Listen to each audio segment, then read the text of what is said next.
ध्यान दीजिए, हम लोग पढ़ रहे थे constituents of a supply system, जिसमें कि मैंने बता रखा है ऑलरेडी कि उसमें क्या क्या आता है। सब स्टेशन आता है, फीडिंग पोस्ट आता है, फिर सेक्शनिंग पोस्ट है, सब सेक्शनिंग पोस्ट है, सेक्शनिंग एंड पैरेललिंग पोस्ट है, एलिमेंट्री सेक्शन है। तो ये सब जो है उसके कंस्टिट्यूएंट्स है, ठीक है ना। इन सब चीज़ों को ध्यान रखिएगा। उसमें से हमने सब स्टेशन के बारे में ऑलरेडी पढ़ रखा है ना। सब स्टेशन को हमने देखा कि सब स्टेशन में क्या होता है और कैसे कैसे कनेक्टेड रहते हैं डिवाइस, ठीक है। तो सब ये डायग्राम आपको बनाने के लिए बोला था फॉर सब स्टेशन, ठीक है ना। तो बना लीजिएगा इन सब चीज़ों को, और काफ़ी अच्छे से मैंने बता भी रखा है ऑलरेडी, ठीक है ना। होप सो वहाँ पे मैंने ब्रेक करके बताया है। यहाँ पे ये वाला छोटा बोर्ड था, डायग्राम बनाने में दिक्कत हो रखी थी, तो इस वजह से मैंने उसे मतलब डिवाइड करके बताया है, ठीक है। बट ये डायग्राम है सब स्टेशन के लिए, ठीक है ना। तो आप अगर नहीं बना होंगे तो इस डायग्राम को आप बना लीजिएगा, या पीडीएफ में तो ऑलरेडी है ही, तो आप बना लीजिएगा स्टेप। जैसे देखिए, ये हमारा सब स्टेशन कुछ इस प्रकार से बना हुआ होता है। जब आप रेलवे के पास की बात करेंगे ना, तो रेलवे के पास जो होता है सब स्टेशन कुछ इस तरह से ही आपको लगा हुआ मिलेगा या बना हुआ मिलेगा, ठीक है ना। समझ रहे बात को। ये ट्रैक देख सकते हो, बगल में कुछ ऐसा सब स्टेशन बना हुआ है, हालांकि ये इंडिया का नहीं है, कहीं और का है, ठीक है। या फिर आप इस तरह से देख सकते हो, ये कुछ इस तरह से भी सब स्टेशन आपको बना मिलेगा, जहाँ पे कि आप अगर विजुअल है देखिए, ये आपका ट्रांसफार्मर रखा हुआ है, ठीक है ना। तो 2 ट्रांसफार्मर जनरली रखे होते हैं, मैंने ऑलरेडी इन सब चीज़ों के बारे में बता रखा है। ये भी आपको कुछ इस तरह से भी सब स्टेशन आपको बना मिल जाएगा, देख लो, ये एक और एक, ये 2 ट्रांसफार्मर ऑलरेडी प्लेस्ड किया हुआ रहता है इंटरेक्शन सब स्टेशन, ठीक है ना। बताया हुआ है ये सब चीज़, ठीक है, बस मैं आपको बता दे रहा हूँ। बाकी तो आप इसके बारे में ऑलरेडी पढ़ चुके हो, सब स्टेशन के बारे में बता ही रखा है। हाँ, इन सब चीज़ों को ध्यान रखिएगा, ठीक है। ये सब जो मार्क किया हुआ है ना आपका 10 MVA या फिर 12.5 MVA या स्पेसिंग कितना है, तो इन सब चीज़ों को ध्यान रखिएगा, है ना। क्योंकि ये जो है ना आपके ऑब्जेक्टिव के लिए बहुत इंपॉर्टेंट है। आप प्रीवियस ईयर का क्वेश्चन उठाकर देख लीजिएगा, तो कई एक बार रिपीट किया हुआ है ये सारे क्वेश्चंस, ठीक है ना, एज ए ऑब्जेक्टिव। तो इन सब चीज़ों को आप ध्यान में रखिएगा। ये 10% से लेके 5% तक उसका वेरिएशन रहता है, इन सब चीज़ों को आप ध्यान रखिएगा, ठीक। फिर बस बार कपलर है, पता है, दोनों कनेक्ट करने के लिए होता है। फिर आइसोलेटिंग स्विच कुछ इस प्रकार का होता है, ऑलरेडी ये सब तो दिखाया हुआ है, शायद वहाँ पे भी आपको पिक्चर लगा हुआ होगा, कैन मास्टर से उसको एडिट किया हुआ है, तो आप देखे होंगे। तो ये सब हमारा आइसोलेटर है, ठीक है। आगे की बात करा जाए, चल, तो ये था कि इसका सब स्टेशन का था, है ना। तो आज हम लोग किसके बारे में पढ़ेंगे? आज हम लोग पढ़ेंगे फीडिंग पोस्ट के बारे में, ठीक है। आज हम लोग पढ़ेंगे किसके बारे में? तो फीडिंग पोस्ट के बारे में, कि फीडिंग पोस्ट में क्या होता है, कौन कौन से इक्विपमेंट होते हैं। देखो, इक्विपमेंट्स तो सब में लगभग सेम ही होगा ना। करंट ट्रांसफार्मर लगा हुआ मिलेगा आपको, पोटेंशियल ट्रांसफार्मर लगा हुआ मिलेगा, आइसोलेटर होगा, इंटरप्टर होगा, यही सारे इक्विपमेंट तो लगे होते हैं।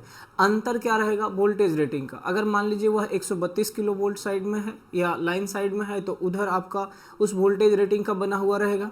और अगर आप मान लेते हैं कि 25 kV साइड का है, तो 25 किलो वोल्ट रेटिंग का रहेगा आपका। तो इसी का डिफरेंस है, बाकी सेम है। तो इंटरप्टर क्या होता है ऑलरेडी मैंने बताया है, ठीक है। या फिर आइसोलेटर क्या है ऑलरेडी भी बताया है। या फिर मेजर इक्विपमेंट्स में जब आएंगे सब स्टेशन में, तो वहाँ पे भी मैं आपको बताऊंगा इन सब चीज़ों के बारे में, ठीक है।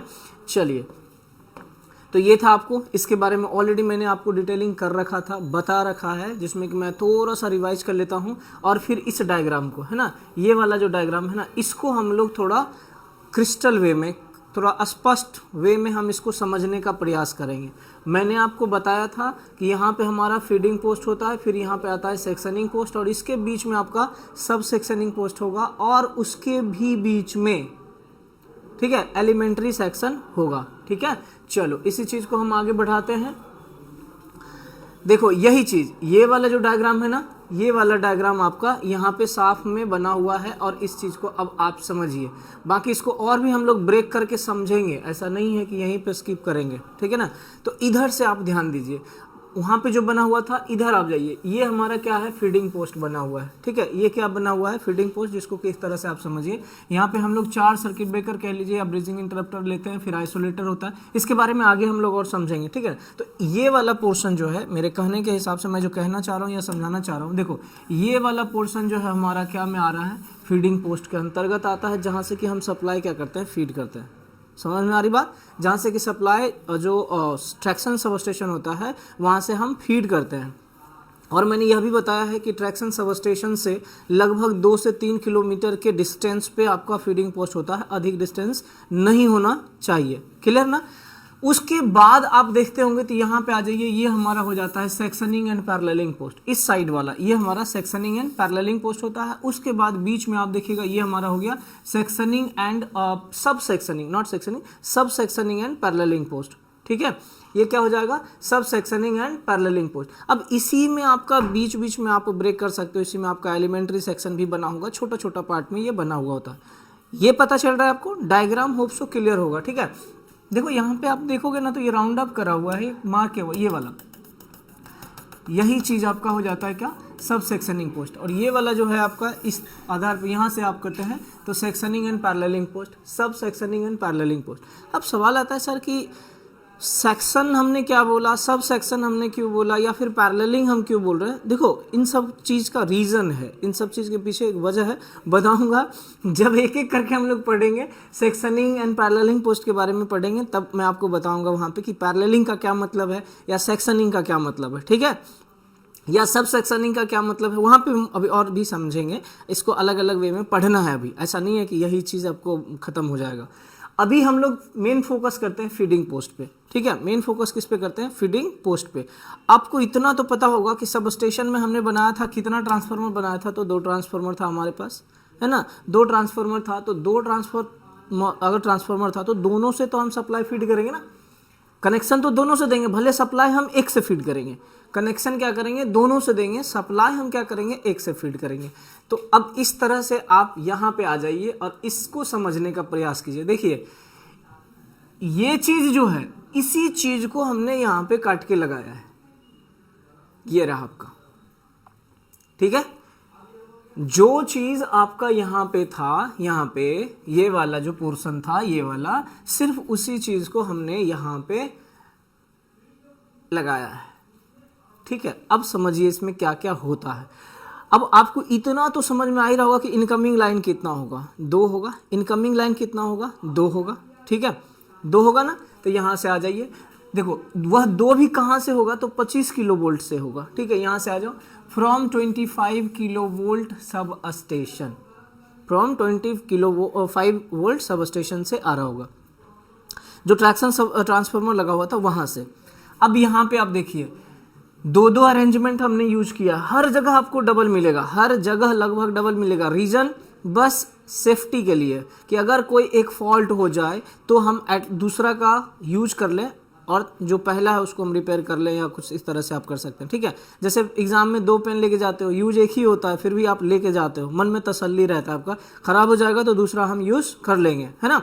तो वही चीज़ यहाँ पे भी है आपके पास में कि अगर मान लीजिए 2 ट्रांसफार्मर है और दोनों ट्रांसफार्मर में अगर एक फॉल्टी भी हो जाता है तो दूसरा तो एटलीस्ट है ना, तो दूसरा हम क्या करेंगे, यूज करेंगे। ठीक है ना, दूसरा हम यूज करेंगे कब, जब हमारा फॉल्ट हो जाएगा तब। तो उसी तरह से यहाँ पे भी हम 2 लेकर चले हैं। ठीक है ना, यहाँ पे आप देखिए एक पोर्शन हमारा इधर का है और एक पोर्शन हमारा इधर का है। ठीक है, एक पोर्शन इधर और एक पोर्शन इधर, तो 2 हो गया ना, 2 पार्ट में बट गया। अब दोनों में सेम इक्विपमेंट लगा होगा, अंतर नहीं होगा। आ जाइए, यहाँ से हमारे पास एक लाइन इधर है, एक लाइन इधर है। ठीक है, अब देखिए यहाँ पे, ठीक, डबल ट्रांसफार्मर का आ रहा है एंड, ऐसा मत समझ लेना कि एक ही ट्रांसफार्मर, भैया ये एक अलग ट्रांसफार्मर से आ रहा है, ये एक अलग ट्रांसफार्मर से आ रहा होगा। अब यहाँ पे देखो ये आइसोलेटर लगा हुआ है, यहाँ पे भी आपका सेम आइसोलेटर ही है। ठीक है, ये भी आइसोलेटर है, सर्किट ब्रेकर, फिर फीडिंग पोस्ट, ओवरऑल को हम बोल रहे हैं, लेकिन ओवरऑल है हमारा, ये भी हमारा क्या है, आइसोलेटर है। आइसोलेटर समझ लेना इस चीज़ को, क्योंकि हम सब में डबल, ये आइसोलेटर, सर्किट ब्रेकर, ये आइसोलेटर। ठीक है, पूरा आपका नाम फीडिंग पोस्ट दिया हुआ है तो उसके बारे में नहीं सोचना है। ये हमारा क्या हो गया, आइसोलेटर। अब देखो इधर वाला पार्ट अलग है, इधर वाला पार्ट है, लेकिन ज़रूरत पड़ने पे हम इधर से सप्लाई इधर देना है या इधर से आपको इधर देना है, तो हम बीच में क्या किए हैं, बस कपलर यूज कर लिए हैं, जो कि दोनों को कपल करेगा, दोनों को जोड़ेगा। कपलर मीन्स जोड़ना। ठीक है, जोड़ने वाला इक्विपमेंट कह लीजिए, उसको हम कपलर बोल रहे हैं, है ना। जहाँ पे 2 को हम जोड़ते हैं, तो यहाँ पे भी क्या हो गया, एक साइड इधर का बस है, एक साइड इधर का है, दोनों को हम जोड़ेंगे, उसको हम बोल रहे हैं क्या, बस कपलर। बस बार आप जानते होंगे, है ना। तो वही चीज़ बस बार को हम जोड़ने के लिए जो इक्विपमेंट लगा रहे हैं उसको हम बोल रहे हैं क्या, बस कपलर बोल रहे हैं। ठीक है, चलो अब यहाँ से भी देखो हमने क्या किया है, दो भाग में बांट दिया है। रीजन, क्योंकि एक अप ट्रैक के लिए और दूसरा डाउन ट्रैक के लिए, एक अप ट्रैक के लिए और दूसरा डाउन ट्रैक के लिए। तो आ जाओ इधर वाला पार्ट को समझो। फिर से हम यहाँ पे लगाए क्या, आइसोलेटर, फिर से लगाए सर्किट ब्रेकर कह लीजिए, या फिर हम कह सकते हैं इंटरप्टर भी लगा सकते हैं। ठीक है, interrupter with isolating switch. Interrupter remotely आप कंट्रोल कर सकते हैं जब रिक्वायरमेंट होगा, जस्ट लाइक सर्किट ब्रेकर ही होता है। लेकिन ऐसा नहीं है कि सर्किट ब्रेकर सेफ्टी डिवाइस है, लेकिन इंटरप्टर जो है हमारा सेफ्टी डिवाइस नहीं है। जैसे कि कभी भी फॉल्ट आने का पॉसिबिलिटी रहता है तो रिले मैसेज सेंस कर लेता है फॉल्ट को, और मैसेज सेंड करता है किसको, सर्किट ब्रेकर को। लेकिन ऐसा कुछ भी इंटरप्टर में नहीं होता है ना। इसको मैनुअली भी आप ऑपरेट कर सकते हैं, and along with that remote control centre होता है जिसको कि टीपीसी के अंदर रखते हैं, ट्रैक्शन पावर कंट्रोलर। वह जो होता है पूरे रिमोट कंट्रोल सेंटर में होता है, वहाँ से आप इस चीज़ को क्या कर सकते हैं, ऑपरेट कर सकते हैं। आगे पढ़ेंगे हम लोग रिमोट कंट्रोल सेंटर के बारे में भी और टीपीसी के बारे में भी क्या होता है।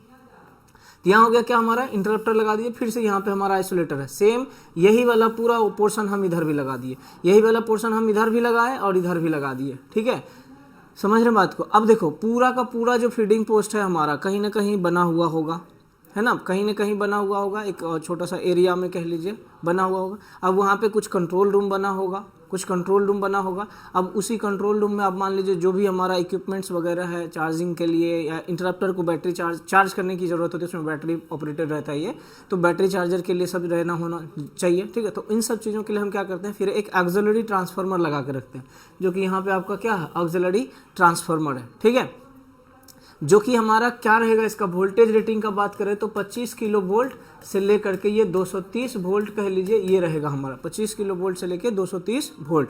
इसका आउटपुट में क्या मिलेगा, 230 वोल्ट। तो जहाँ पे भी लाइटिंग वगैरह का रिक्वायरमेंट होगा हम इस ट्रांसफार्मर के मदद से वहाँ पे दे सकते हैं। ये मत समझ लेना कि जो ट्रांसफार्मर आ रहा है उसी से हम दे रहे हैं, नहीं, उससे तो हम 25 किलो वोल्ट इनपुट दे रहे हैं इसी ट्रांसफार्मर में, लेकिन 230 वोल्ट हमारे सेकेंडरी में मिलता है जहाँ से कि हम लाइटिंग वगैरह फीड कर सकते हैं। ठीक है ना, तो दोनों हो गया।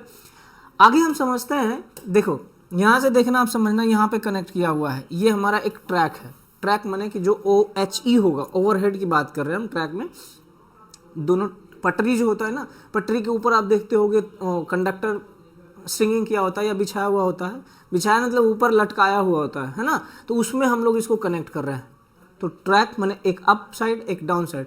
ऐसे भी सुनते होगे जब ट्रेन वगैरह से सफ़र करते हो तो हाँ, अप साइड जाने वाली या अप ट्रेन पे आप देखना लिखा भी रहेगा अप डाउन, है ना, वही चीज़ है यहाँ पे। तो ये अप है हमारा, अप से हम कनेक्ट कर देते हैं। ठीक है, और दूसरा एंड हम इसका ला करके किससे कनेक्ट किए हैं, डाउन से। देख लो, ऐसा नहीं है कि कनेक्टेड, देखो यहाँ कनेक्टेड है, लेकिन यहाँ से हम जंपर करके यहाँ पे लगा हुआ है, तो ये डाउन से कनेक्ट है। ठीक है, अब इसमें भी ध्यान दो, वही चीज़ हमने यहाँ पे भी करा है, इसको भी हम डाउन से और इसको भी हमने क्या किया, अप से। अब यहाँ पे आ जाओ, ये यहाँ पे हम लाइटनिंग अरेस्टिंग के लिए भी आप यूज कर सकते हो। ठीक है, इलेक्ट्रीफाइड ट्रैक लिखा है, लाइटनिंग अरेस्टर लिखा हुआ है, ऊपर में सब कहानी कर रहे हैं, नीचे ट्रैक में नहीं बोल रहे हैं। ठीक है, ऊपर में हम लाइटनिंग अरेस्टर वगैरह लगा दिए यहाँ पे, ताकि किसी तरह का कोई लाइटनिंग से फॉल्ट नहीं हो, है ना। वो हो गया आपका, यहाँ कर दिए। अब देखिए एक चीज़ देखने वाली बात है कि यहाँ पे एक और टर्म आ रहा है, इंसुलेटेड ओवरलैप, है ना, इंसुलेटेड ओवरलैप। तो ये एक चीज़ होता है जहाँ पे कि हम सप्लाई बराबर करने के लिए भेजते हैं, है ना, सप्लाई दिया, जैसे इधर से भी सप्लाई आ रहा होगा, इधर से भी सप्लाई आ रहा होगा। ठीक है, तो फिर दोनों अगर आ जाएगा तो दिक्कत होगा ना। तो एट ए टाइम में हमको किसी एक साइड से चाहिए, तो हम क्या करते हैं, इंसुलेटेड ओवरलैप का इस्तेमाल करते हैं। इस पर एक छोटा सा वीडियो मैं बना करके आपको बता दूंगा। 3 टर्म आएंगे यहाँ पे, एक न्यूट्रल सेक्शन आएगा, एक इंसुलेटेड ओवरलैप आएगा और एक अनइंसुलेटेड ओवरलैप, मतलब ओवरलैप और न्यूट्रल सेक्शन, दोनों के बारे में हम छोटा छोटा वीडियो करके आपको मैं समझा दूंगा। इन सब चीज़ों को समझ लीजिएगा। ठीक है, जो कि सिलेबस में नहीं है, आपके एग्जाम में शायद नहीं पूछा, पूछना होगा तो पूछ भी सकता है, मैं बता दूंगा, पूछ दिया तो लिख के आइएगा। तो इसको हम यहीं पे होल्ड करते हैं कि इंसुलेटेड ओवरलैप क्या होता है, इसको आगे पढ़ेंगे। लेकिन यह क्या होता है, एक वायर से दूसरे में, जैसे जंपर वायर आप बनाते हो ना, जैसे इधर से कोई सप्लाई है, इधर से कोई सप्लाई है, तो इसमें अगर देने के लिए ऐसे करके जंपर बनाते हैं ना, वही काम यहाँ पे किया गया है ना, यहाँ पे भी वही काम किया गया है। लेकिन आगे समझेंगे कि कैसे किया जाता है, ये विद हेल्प ऑफ डायग्राम वगैरह हम सब समझेंगे। ठीक है, तो यहाँ पे हम क्या किए, इंसुलेटेड ओवरलैप को यूज किए कि इधर का सप्लाई हम उधर जंपरिंग करके कनेक्ट कर सके। हालांकि यहाँ पे भी यूज करते हैं, ओवरलैप में हमारा अनइंसुलेटेड होता है और इंसुलेटेड होता है। तो अनइंसुलेटेड में हम लोग जंपर वायर ही यूज करते हैं, है ना, और इंसुलेटेड में हम लोग आइसोलेटर का इस्तेमाल करते हैं। ठीक, चलो आगे बढ़ते हैं हम लोग, ठीक है। तो यहाँ पे हम रहने देते हैं इसको आगे हम पढ़ेंगे। अब देखिए, तो कनेक्शन कर दिया गया है। अब क्या होगा, किसी एक से सप्लाई हमारा क्या होगा, दिया जाएगा एट ए टाइम में, किसी एक से सप्लाई दिया जाएगा, और दूसरा जो रहेगा आपका स्टैंड बाय मोड में रहेगा कि जब कभी रिक्वायरमेंट होगा हम दूसरे से भी सप्लाई ले सकते हैं इन फॉल्टी सिचुएशन, या जब भी रिक्वायरमेंट होगा, ठीक है ना। तो इन सब चीज़ों को हम समझते हैं। अब देखो ओवरऑल हम बोले तो ये सब कहीं ना कहीं क्या होगा, एक मशीनरी में बना होगा, कहीं ना कहीं कवर किया हुआ रहेगा, ठीक है, कहीं ना कहीं घेरा हुआ होगा, मतलब तार से ऐसा करके बना रहेगा। आप देखते होंगे सब स्टेशन के बगल वगैरह में कहीं पे भी, देखो अगर फोटो होगा तो मैं आपको दिखाने का प्रयास करता हूँ। ये देखो, ये रहा आपका, है ना, यहाँ देखो, यही है आपका क्या है, फीडिंग पोस्ट। यहाँ से आपका किया हुआ है। सप्लाई देखो कुछ भी नहीं है, ट्रांसफार्मर वगैरह यहाँ पे नहीं रहता है। सब स्टेशन में ट्रांसफार्मर रहता है, ध्यान रखिएगा, मैं पहले ही बता रखा हूँ। सब स्टेशन से करीब 2 से 3 किलोमीटर के डिस्टेंस पे हम लोग क्या करते हैं, फीडिंग पोस्ट को बनाते हैं और वहाँ पर हम सप्लाई देते हैं। तो ये हमारा फीडिंग पोस्ट है। यहाँ पे देख लो, ये चीज़ हमारा है ना, इसको हम फेंसिंग बोलते हैं। ये तो आप जानते ही होंगे, फेंसिंग होगा, वायर से बना हुआ होता है। फिर इसके अंदर जो यहाँ पे देखो, ये आपको दिख रहा होगा, है ना, ये इसको हम क्यूबिकल बोलते हैं। यहाँ पे क्या है, क्यूबिकल, जो रूम बना होता है ना छोटा सा कॉर्नर पे, उसको हम लोग क्यूबिकल बोलते हैं, जिसमें कि सारा बैटरी से रिलेटेड हो या लाइटनिंग वगैरह या जो भी इसका ऑपरेट करने के लिए जो भी इक्विपमेंट इसके अलावे होगा वहाँ पे हमारा लगा हुआ रहेगा, ठीक है। अभी ये भी देखो आपका क्या है, ये भी फीडिंग पोस्ट का ही पार्ट है। तो इस तरह से आप देखे होंगे कि जब कभी ट्रेन से सफ़र करेंगे तो वहाँ पे आप बगल से जब गुजरिएगा ना तो कुछ इस तरह से आपको बना बनाया मिलेगा, है ना।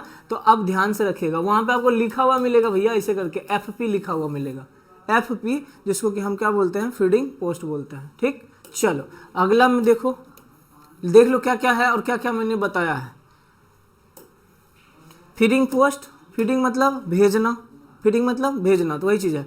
As the name implies this post is meant to feed the power supply into the overhead equipment system drawn by feeder from the 220 kilovolt, 132 kilovolt, 110 kilovolt, 66 kilovolt से लेकर के हम 25 kilovolt single phase traction sub station. क्या बोल दिया मैंने कि power को फीड करना, और पावर फीड करेंगे भाई, कहीं ना कहीं से पावर आएगा और तब ना हम कहीं ना कहीं भेजेंगे। तो आपको भी पता है सब स्टेशन से पावर आ रहा है ना, सब स्टेशन से पावर आ रहा है, और सब स्टेशन से जो पावर आएगा उसी को हम क्या करेंगे, फीड करेंगे, ठीक ना। अब यहाँ पे एक बार आप देख लो, इनकमिंग लाइन में आ जाओ, इधर देखो ये कहाँ से लिखा है, from 25 kilovolt sub station side से आ रहा है, from 25 kilovolt sub station side से आ रहा है, और हमने क्या किया, इसको फीड किया है।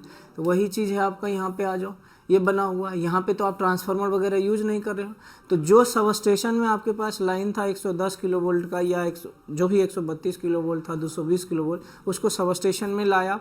वहाँ पे आपने क्या किया, उसको स्टेप डाउन किया 25 किलोवोल्ट में, और वही 25 किलोवोल्ट को आपने क्या किया, फीड कर दिया, है ना। उसी को आपने क्या किया, फीड कर दिया। कहाँ पे, तो OH में, जो ओवरहेड इक्विपमेंट आपके ऊपर में जो तार लगा हुआ है, जैसे कि पेंटोग्राफ की मदद से करंट कलेक्ट करता है इलेक्ट्रिक लोकोमोटिव, वहाँ पे हमने क्या किया, सप्लाई फीड कर दिया, दोनों साइड एक ही से, अप में भी और डाउन में भी। तो यहाँ पे हमने वही चीज़ लिखा है, फीडर फ्रॉम द 220 किलोवोल्ट हो चाहे 110 किलोवोल्ट हो, वहाँ से हमने क्या किया, इसको फीड कर दिया, ठीक है। अच्छा, ट्रैक्शन सब स्टेशन में आपको बता रखा है ऑलरेडी मैंने, सिंगल फेज ट्रांसफार्मर यूज करते हैं, और आप स्कॉट कनेक्शन ट्रांसफार्मर भी यूज कर सकते हैं, जो कि 3 फेज को 2 फेज में कन्वर्ट कर देता है। तो दोनों आप इस्तेमाल कर सकते हैं, लेकिन फाइनली आउटपुट जो है हमको सिंगल फेज का ही ज़रूरत पड़ता है, इसलिए हम सिंगल फेजिंग ही करते हैं, ठीक है। अगला कहता है, normally there are 2 feeder running in between sub station and feeding post. Feeding post और सब स्टेशन के बीच में कितना फीडर होता है, 2 फीडर होता है। देखो मैंने पहले ही बताया, हर चीज़ में हम 2 कह रहे हैं, रीजन स्टैंड बाय रखते हैं, एक फीडर इधर और दूसरा फीडर इधर, 2 हो गया, ठीक। चलो आगे देखो, each feeder has 2 conductor, one for connection to the bus bar and other for connection to the track for return conductor। ये भी सही है, हर एक में हम 2 फीडर रख रहे हैं, एक में हम बस बार जो ओवरहेड इक्विपमेंट रहता है उसमें कनेक्ट कर देते हैं, और दूसरा ऑलरेडी ट्रांसफार्मर में आपने अर्थ कर रखा है, तो जो ट्रैक होता है उसको आप उससे कनेक्ट कर दो, ठीक है। एक अप से एक डाउन से। Cross section of the conductor is 20 mm square, 20 mm square of copper और 40 mm स्क्वायर ऑफ ACSR। इसको लिखने का मेरा मकसद सिर्फ इतना है कि अगर ऑब्जेक्टिव में आपसे पूछा जाता है तो इस चीज़ को आप ध्यान रखिएगा, ये 400 mm स्क्वायर का आप लोग ACSR यूज करते हैं, और 20 mm स्क्वायर का आप क्या करते हैं, कॉपर यूज करते थे, ठीक है, ये फैक्ट है, इसमें कोई चेंजेस होने वाली बात नहीं है, इसको ध्यान रखिएगा आप, ठीक है। अगला है आपका this feeder are connected to two sets of bus bar of a feeding post through the oil circuit breaker. अब यहाँ पे देखिए, ट्रैक्शन में अगर पूछता है तो air brake circuit breaker use करते हैं, लेकिन ट्रैक्शन सब स्टेशन की बात करते हैं तो ऑयल ब्रेक सर्किट ब्रेकर भी यूज कर सकते हैं, चाहे वह लो ऑयल हो, मिनिमम ऑयल जिसको बोलते हो, या फिर आपका बल्क ऑयल हो, है ना, या फिर आप SF6 सर्किट ब्रेकर का भी यूज कर सकते हो। सो यहाँ पे हम लोग ऑयल सर्किट ब्रेकर के मदद से, ऑलरेडी सर्किट ब्रेकर आपने देखा है कि नहीं देखा है, सेवरल सर्किट ब्रेकर हमने कनेक्ट करा है, देखो ये भी सर्किट, यहाँ तो इंटरप्टर है, ये सर्किट ब्रेकर और ये सर्किट ब्रेकर, ठीक है। बाकी यहाँ पे हमने इंटरप्टर यूज किया है, सर्किट ब्रेकर भी लगा सकते हैं भाई वहां पे भी, ठीक है ना। चलो अगला देखो, these two sets of a bus bar are connected together through a bus coupler। अलग अलग जो बस बार था उसको आपने क्या किया था, बस कपलर के मदद से कनेक्ट किया था। बस कपलर भी आप देखे हैं, ऐसा नहीं है कि आपको नहीं बताया गया, यहाँ ध्यान दो, ये बस कपलर से हमने क्या किया, कनेक्ट किया। जो डायग्राम में है उसी चीज को हमने यहाँ लिखा है, कुछ भी अलग नहीं है, ठीक है ना। इन सब चीजों को ध्यान रखना, ऐसा नहीं है कि मैं बता रहा हूँ कुछ और वहाँ डायग्राम में कुछ और है, राइट। ये सब आपको कनेक्शन है, ध्यान रखना पड़ेगा। बस coupler which along with input circuit breaker enable OHE to be feed even if one of the feeder is taken but for repairs purpose or in fault condition। तो किसी भी एक ही फीडर से हम सप्लाई ले रहे हैं, हालांकि हमारे पास दो है, लेकिन हम at a time, present time की बात करें, या तो एक ही फीडर से हम सप्लाई ले रहे हैं, लेकिन दूसरे से भी हम क्या कर सकते हैं, सप्लाई को ले सकते हैं। कब, जब फॉल्ट होगा या फिर फॉल्टी सिचुएशन होगा तब। समझ में आ रही बात, ठीक है। आगे देखो, each feeder supplies to the OHE, हर एक फीडर सप्लाई करता है OHE में ऑन वन साइड, एक साइड से, off the feeding post through interrupter controlling supply to the individual lines. सब में आपने इंटरप्टर लगा रखा था कि नहीं लगा रखा था, जो कि इंडिविजुअल लाइन को क्या कर रहा था भाई, तो कंट्रोल कर रहा था। आप देख लो यहाँ पे, देखो यहाँ इंटरप्टर, यहाँ यहाँ यहाँ सब, यहाँ से आप 4 लाइन लाए, चारों लाइन में आपने इंटरप्टर लगाया, तो चारों को क्या करेगा, ये कंट्रोल किया जा सकता है। और इंटरप्टर जो है, मैंने क्या बताया था, रिमोट कंट्रोल जो सेंटर होता है वहाँ से आप ऑपरेट कर सकते हो, है ना, वहाँ से आप ऑपरेट करते हो। इसको मैनुअली भी कर सकते हो अगर आपका रिक्वायरमेंट है देन, ठीक है। चलो आगे बढ़ो, आगे बढ़ो। आगे देखो, यहाँ पे लिख भी दिया है 10 4A 2 ट्रैक लाइन, जहाँ पे 2 ट्रैक लाइन रहेगा वहाँ पे आप कितना इन्वर्टर जो इंटरप्टर यूज किया है, तो 4, ऑलरेडी डायग्राम में है। There will be 4 interrupter at each feeding post, हर एक फीडिंग पोस्ट पे कितना इंटरप्टर है, 4। बट प्रेजेंटली मतलब वर्किंग में 2 ही रहेगा, 2 रहेगा आपका स्टैंड बाय मोड में, जब कभी आपको जरूरत पड़ेगा तब, ठीक है ना। चलो फीडिंग पोस्ट, ये ऑब्जेक्टिव के लिए है, आप ध्यान रखिएगा। फीडिंग पोस्ट आर लोकेटेड, बहुत टाइम मैंने बोल रखा है, are located to the sub station as possible, maximum distance being 2 kilometre, ठीक है। एक डेटा 2 से 3 किलोमीटर के बीच में बताया था कि सब स्टेशन से लेकर के 2 से लेकर के 3 किलोमीटर के बीच में ऐसा होना चाहिए। बट ध्यान रखिएगा, अगर ऑप्शन में रहेगा आपको 2 किलोमीटर के अंदर, तो 2 किलोमीटर के अंदर ही रखिएगा। जनरली हम लोग 2 to 3 किलोमीटर के दायरे में रखते हैं। 25 kilovolt circuit breaker of a feeding post are controlled from a remote control centre of the railway. Railway का जो रिमोट कंट्रोल सेंटर होता है, वहां से हम सबको कंट्रोल करते हैं ओवरऑल, चाहे इंटरप्टर हो जाए, चाहे 25 किलोवोल्ट का सर्किट ब्रेकर हो, सबको। और 25 किलोवोल्ट किधर है भैया, तो रेलवे अथॉरिटी साइड में है, तो रेलवे ही कंट्रोल कर रहा है फिलहाल। The lighting arrester at each the top of the entry point of the feeding post looking from the overhead equipment side for protecting the equipment। आपने ये भी देखा नीचे जो हम बनाए थे, आपको डायग्राम होप सो याद हो तो। यहाँ जी मथवा पे है ना, यहाँ पे आपका लाइटनिंग अरेस्टर यूज किया जाता है। जैसे देखो यहाँ पे हम यूज किए हुए हैं, ठीक है, यहाँ पे यूज किए हुए हैं। सब में जो जहाँ पे आप OHE लगाओगे वहाँ पे आपको लाइटनिंग अरेस्टर यूज करना है। किस लिए, तो लाइटिंग से प्रोटेक्ट करने के लिए। ये सब स्विच गियर प्रोडक्शन में आप पढ़े होगे क्या होता है लाइटनिंग अरेस्टर एंड ऑल, ठीक है। इंटरप्टर के बारे में देख लो। Interrupter are single pole low oil,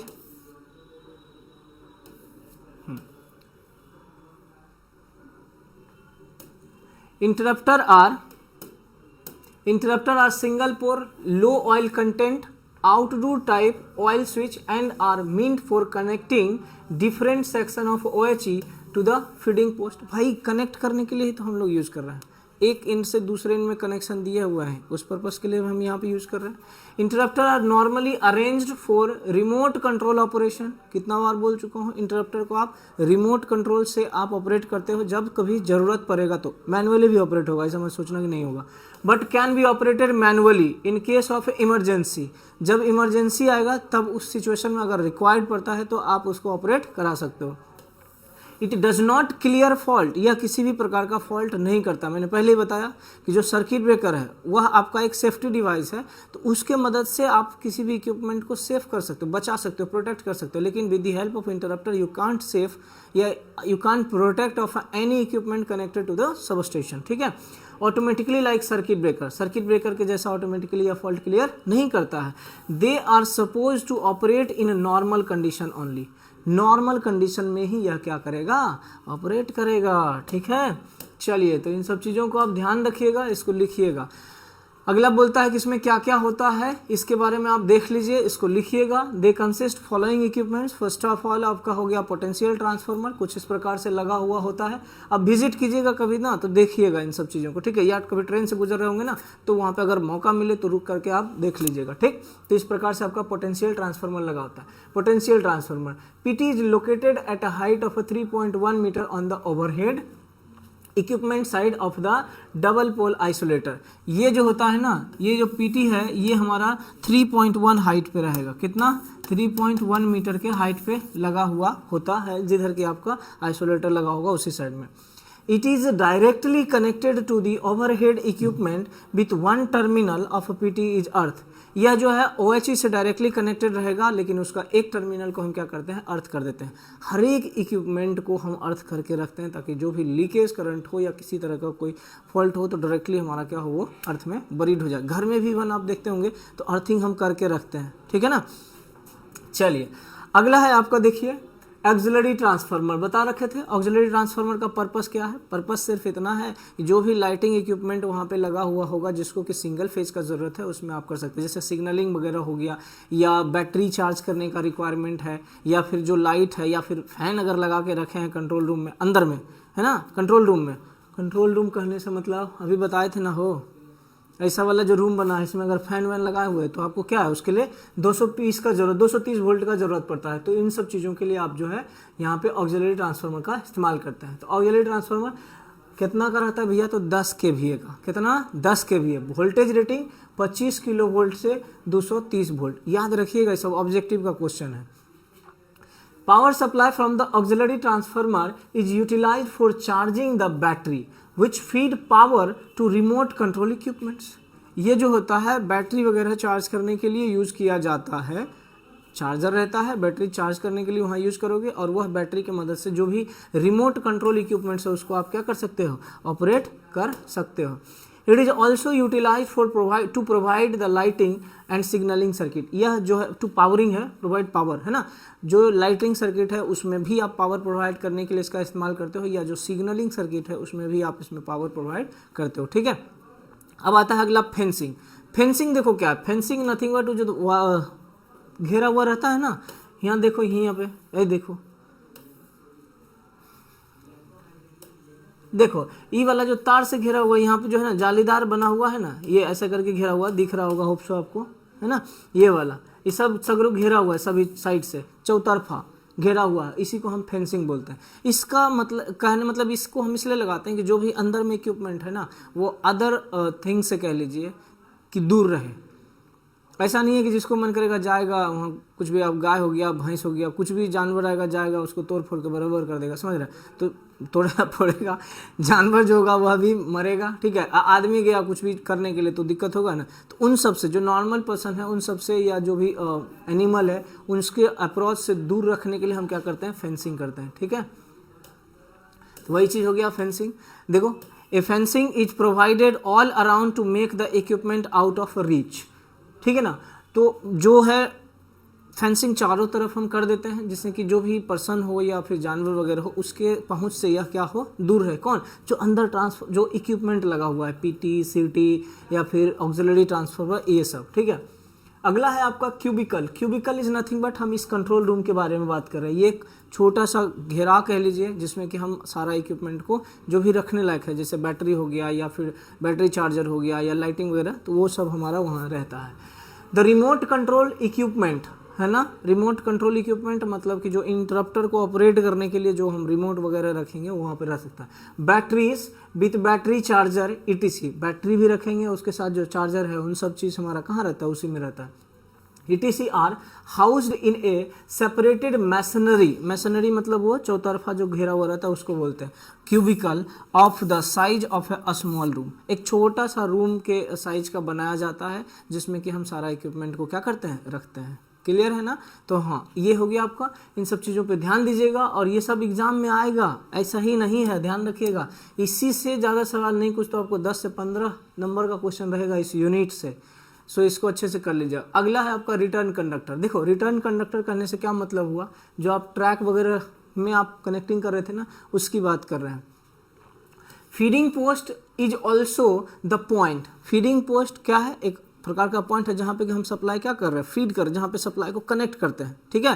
तो वही चीज़ है point, where the return conductor to sub station is collected from the rail and earth is transmitted to the sub station. ठीक है, क्या बोला एक बार फिर से समझ लीजिए, आपको मैं बताता हूँ। Feeding post is also the point where the return conductor to the सब station is collected from the rail.